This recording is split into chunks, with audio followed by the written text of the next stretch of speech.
लग रहा है कि मेरा पैसा खा जाएगा। फौरन कुछ करो असलान।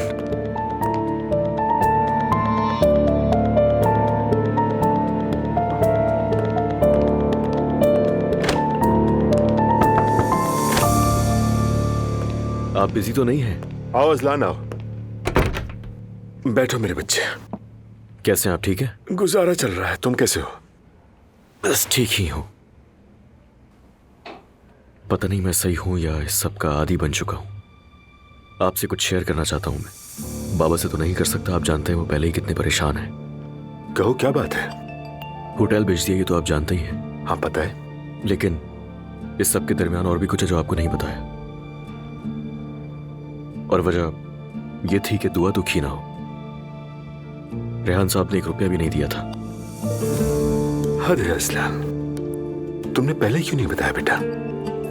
बस मैं ये बात किसी को भी नहीं बता पाया। लगता है कि मामला सिर्फ यहां तक महदूद नहीं है। बेचने के बाद आधी रकम रेहान साहब के अकाउंट में गई, जो कि डील हुई थी, कल बात हुई थी। आज पैसा वापस करना था तो उनका कुछ नहीं पता। कब से कॉल कर रहा हूं, एक दफा भी जवाब नहीं दिया। तुम्हें हैरत हो रही है इस पर? जाहिर है मुझे इतनी घटिया हरकत की उम्मीद नहीं थी अंकल। बेटा हम तो तुम्हें पहले से ही समझाने की कोशिश कर रहे थे।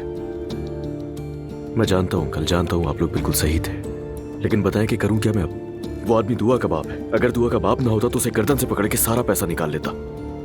मगर मेरे पहले ही दुआ के साथ इतने सारे मसाइल चल रहे हैं कि उसे दुखी नहीं करना चाहता मैं। ठीक कह रहे हो असला। वैसे दुआ को भी पता है कि उसका बाप कैसा इंसान है, लेकिन बाप है तो ना छोड़ सकती है ना बदल सकती है। अब क्या करूं मैं? तुम कुछ नहीं करोगे, रुको, वेट करो। अगर किसी को बुरा बनना है तो मैं बनूंगा। आखिर दुआ प्रेग्नेंट है, उसे दुख नहीं देना। आपका बहुत शुक्रिया। तो क्या है आपके जहन में? पहले मैं रेहान के तमाम बैंक अकाउंट्स में लॉक लगवाऊंगा। वकील जल्दी ये काम कर देगा। तुम्हारा नाम कहीं नहीं आएगा, फिक्र ना करो। आपका बहुत शुक्रिया। लेकिन मुझे भी एक छोटा सा काम है, जाना पड़ेगा, जरा अर्जेंट है।